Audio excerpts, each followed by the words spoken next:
गुरुवार को गृह मंत्री अमित शाह दिल्ली स्थित दिल्ली यूनिवर्सिटी में आयोजित एक कार्यक्रम में शरीक हुए। वहीं कार्यक्रम के दौरान उन्होंने नई शिक्षा नीति, परिवर्तन नीति, देश की संस्कृति, युवा अधिकार जैसे कई महत्वपूर्ण बिंदुओं पर विशेष चर्चा की। रक्षा के क्षेत्र की बात होती थी तब दो ही देशों की बात होती थी, अमेरिका और इजराइल, जो अपनी सीमाओं की सुरक्षा के लिए हमेशा सचेत और चौकन्ने रहते हैं। आज वो दो देशों की सूची में तीसरा नाम जुड़ गया है। हमारे महान भारत का नाम लेने का काम नरेंद्र मोदी जी। पूर्वोत्तर के अंदर ढेर सारे हथियारी ग्रुप थे। ये 8 साल के अंदर 9000 हथियारी ग्रुप के एक्टिविस्टों ने हथियार डालकर मुख्य धारा में आए। ढेर सारे समझौते हुए, कार्बी आंगलोंग का समझौता हुआ, बोडोलैंड का समझौता हुआ, ब्रू समझौता हुआ, NLFT का समझौता हुआ, और आज स्थिति ऐसी हुई है कि अब सपा हटाने के लिए आंदोलन करने पड़ते थे और भारत सरकार के लोग बचाव की मुद्रा में जवाब देते थे, नहीं भाई ये जरूरी है, देश की सुरक्षा के लिए जरूरी है। वो ही उत्तर पूर्व के अंदर, वो ही नॉर्थ ईस्ट के अंदर आज शांति प्रस्तापित होने के कारण हमने बहुत बड़े हिस्से से, उत्तर पूर्व के 75% हिस्से से अब सपा को हटाने का काम है। अब सपा को आइडियोलॉजी के आधार पर, ह्यूमन राइट के आधार पर हटाने वाले लोगों को ये जवाब।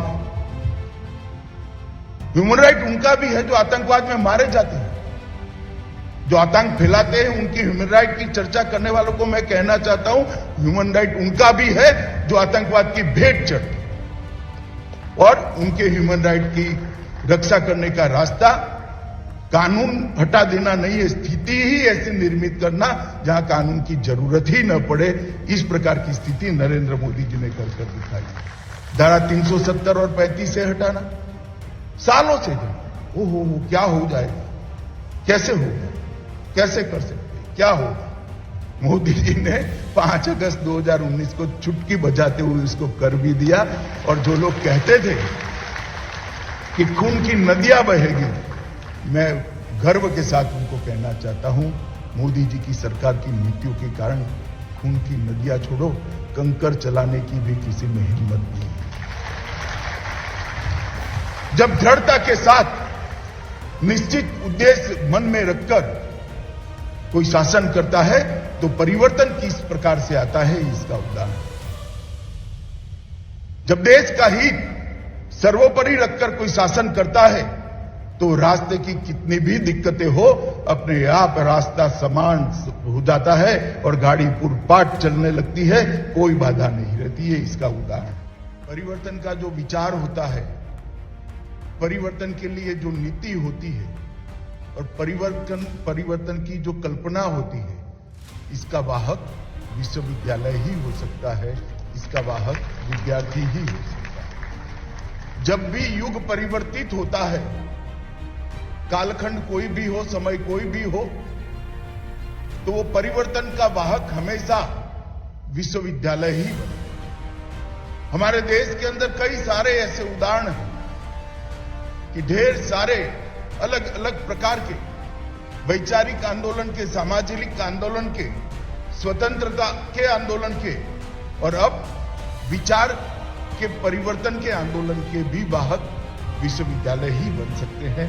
इसीलिए मैं आज यहां पर आकर आपके साथ बात कर रहा हूं। मित्रों, किसी भी संस्था का 100 साल होना, 100 साल तक संस्था दिन प्रतिदिन गौरव में बढ़ोतरी करने के साथ चलना और 100 साल के बाद भी अपनी रिलेवेंसी को बनाए रखना, ये अपने आप में बहुत बड़ी उपलब्धि होती है। और विशेषकर जब संस्था यूनिवर्सिटी हो, तब तो बहुत कठिनाई के साथ इस मकाम पर पहुंचा जा सकता है। दिल्ली यूनिवर्सिटी की स्थापना हुई तब शायद देश में 100 यूनिवर्सिटी भी नहीं होगी, और आज देश में इतनी सारी यूनिवर्सिटी के बीच में भी दिल्ली यूनिवर्सिटी ने न केवल अपनी प्रासंगिकता बनाए रखी है, अपने लीडरशिप के गुण को भी बनाकर संजो कर रखा है। इसलिए स्थापना से लेकर उसके स्थापक कुलपति हरि सिंह गौर जी से लेकर योगेश सिंह जी तक सभी दिल्ली यूनिवर्सिटी की टीम को मैं बहुत बहुत साधुवाद और बधाई देना चाहता हूं और शुभकामनाएं भी देना चाहता हूं। इस देश के अंदर 2014 से जो परिवर्तन का एक युग शुरू हुआ है, इस देश में 2014 से जो एक परिवर्तन की शुरुआत हुई, इस देश में 2014 से इस देश के देखने के नजरिए को बदलने की जो शुरुआत हुई है, इसकी वाहक भी ये दिल्ली यूनिवर्सिटी बने, इसके लिए भी मैं इन लोगों को बहुत बहुत शुभकामनाएं देता हूं। 1922 में अंग्रेजों ने राजधानी बदलकर दिल्ली यूनिवर्सिटी की स्थापना की। यहाँ पर ढेर सारे ऐतिहासिक प्रसंगों का ये दिल्ली यूनिवर्सिटी साक्षी रहा है। श्री हरि सिंह गौर जी पहली हमारी संविधान सभा के सदस्य रहे। सीडी देशमुख और VKRV राव भारत के मंत्री भी बने। यहाँ पर लाला हरदयाल भी पढ़े। लाला हरदयाल ने गदर पार्टी की स्थापना की। देश की आजादी में एक विचार को युवाओं में प्राण फूंकने का काम किया। बटुकेश्वर दत्त और भगत सिंह को भी यही कुछ समय के लिए अस्थायी रूप से रखा गया। गांधी इरविन पैक्ट भी यही यूनिवर्सिटी के कैंपस में हुआ। चंद्रशेखर आजाद भी यही यूनिवर्सिटी में रहे और 75 में जो देश के लोकतंत्र के बचाने का जो आंदोलन हुआ, उसमें भी दिल्ली यूनिवर्सिटी का बहुत बड़ा योगदान है। अनेक प्रकार के देश के आंदोलनों का साक्षी, देश के आंदोलनों को परिणाम तक पहुंचाने का माध्यम ये दिल्ली यूनिवर्सिटी रहा है और मैं मानता हूं कि दिल्ली यूनिवर्सिटी अपना ये काम, अपनी ये परंपरा को और गौरव के साथ आने वाले कई वर्षों तक बनाए रखें। कुछ लोग इस देश को समस्याओं का देश कहते हैं। ठीक है, स्वागत है। समस्याओं को आइडेंटिफाई करना भी बड़ी बात है। आइडेंटिफाई करेंगे तो ही तो इसका निवारण होगा। मगर मैं उनको कहना चाहता हूं, इस देश में 100 से अधिक समस्याएं हो सकती है, मगर इस देश में लाखों समस्या का समाधान भी इस देश की विचार में ही पड़ा। हो सकता है इस देश में सैकड़ों समस्या हो, मगर इस देश के मूल विचार के अंदर लाखों समस्या का समाधान करने की ताकत भी इस देश के अंदर पड़ी है। और अगर हम उस रास्ते पे जाते हैं तो हमें कोई तकलीफ नहीं आनी चाहिए। कुछ लोग आइडिया ऑफ इंडिया की बात करते हैं। मुझे कई बार लगता है कि उनको भारत के विचार की चर्चा करने से पहले भारत का अर्थ भी मालूम है। आइडिया ऑफ इंडिया की जो लोग बात करते हैं, वो जैसे ऐसी फिलॉसफी लेकर आते हैं कि जो बहुत नया विचार है, बहुत प्रासंगिक विचार है और हम विश्व को कुछ बड़ा दे देंगे। मैं आज बहुत स्पष्टता के साथ यहाँ विद्यार्थी बैठे हैं, उनको कहना चाहता हूँ, यहाँ मंच पर पॉलिटिकल साइंस के प्रोफेसर भी बैठे हैं। भारत को अगर हम जियो पॉलिटिकल कंट्री के रूप में देखेंगे तो हम कभी भी भारत को समझ नहीं पाएंगे। भारत कोई संधि से बना हुआ राष्ट्र नहीं है। भारत कोई रेजोल्यूशन से बना हुआ राष्ट्र नहीं है। भारत कोई युद्ध के परिणाम से निर्मित हुआ राज्य नहीं है।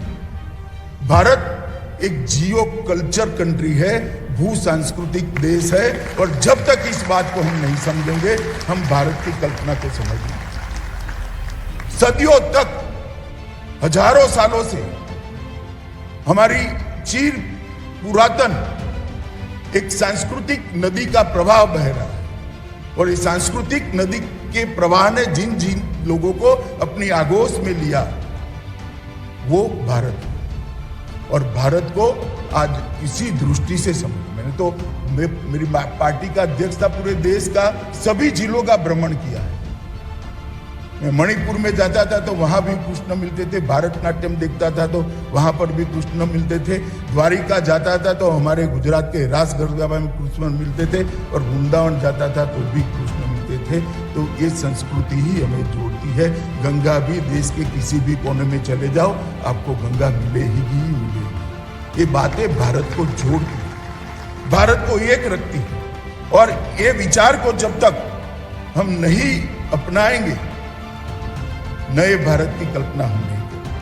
नई शिक्षा नीति लेकर आए 2020 की राष्ट्रीय शिक्षा नीति मैं मानता हूं कि भविष्य के भारत का उज्जवल दस्तावेज है। 2020 की नई शिक्षा नीति के अंदर भारतीय मूल्यों में निहित शिक्षा प्रणाली की परिकल्पना को आज के समय के अनुरूप जमीन पर उतारने का प्रयास किया गया है।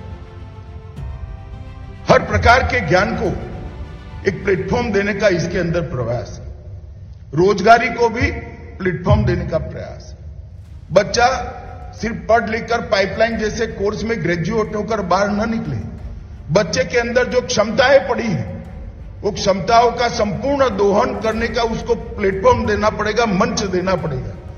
वो अपनी क्षमताओं का सबसे ज्यादा से ज्यादा उपयोग कर पाए, इस प्रकार से उसको तैयार करना चाहिए, इस प्रकार से उसको पढ़ाना चाहिए। और वो व्यवस्था नई शिक्षा नीति में, जो नई शिक्षा नीति को बारीकी से देखेंगे उनको मालूम पड़ेगा कि देश के लिए 5-3-3-4 का जो नया मॉडल आया है, 10+2 का मॉडल की जगह वो मॉडल कितना उपयुक्त होने वाला है। और मैं मानता हूं कि इसमें सबसे बड़ी बात है कि पहले 5 साल मातृभाषा में पढ़ाई ये बच्चे के विकास के लिए निहायत जरूरी है। न केवल बच्चे के विकास के लिए, देश के विकास के लिए भी जरूरी, क्योंकि हमारी संस्कृति, हमारा इतिहास, हमारा साहित्य, हमारा व्याकरण वो उसकी मातृभाषा में पढ़ा है। अगर बच्चा उसी से कट जाता है तो वो अपने मूल से कट जाता है, और जो मूल से कट जाते हैं वो कभी बड़े नहीं होते। बड़े तो वो ही होते हैं जिनके मूल पाताल तक गहरे, और वो तभी हो सकते हैं जब बच्चा अपनी मातृ। मित्रों, मैं विद्यार्थी परिषद का कार्यकर्ता रहा हूं। शायद ये पहली शिक्षा नीति मोदी जी के नेतृत्व में, धर्मेंद्र भाई भी बैठे यहां पर, आई है जिसका कोई विरोध ही नहीं कर पाया है। सबने इसका स्वागत किया। हिंसा और वैचारिक लड़ाई, इसका रणक्षेत्र यूनिवर्सिटी नहीं बननी चाहिए। आइडियोलॉजी यूनिवर्सिटी से ही मौजूद। युवा आइडियोलॉजी में संघर्ष की जगह, लड़ाई की जगह विमर्श को स्थान। जो श्रेष्ठ है वो अपने आप बाहर आ जाए। हम क्यों चिंता करें? एक बार विमर्श करें, एक बार चर्चा करें। समय की कसौटी पर जो खरा उतरेगा वो ही बात है। और मैं आज इतना निश्चित रूप से मानता हूं कि कोहिनूर को कोई 10,000 फुट नीचे भी दफना दे, कभी न कभी वो अपने मूल स्वरूप में दैदीप्यमान होकर बाहर। आइडियोलॉजी के लिए लड़ने की जरूरत नहीं है। लड़ने से आइडियोलॉजी कभी प्रस्तावित भी नहीं होगी। ना हम इसका प्रचार और प्रसार कर सकते, ना इसकी स्वीकृति ला सकते। विचार और विमर्श से ही स्वीकृति आती है, विचार और विमर्श से ही आइडियोलॉजी आगे बढ़ती है, और विचार और विमर्श से ही आइडियोलॉजी युगों युगों तक चलती है। और ये हमारा रास्ता है।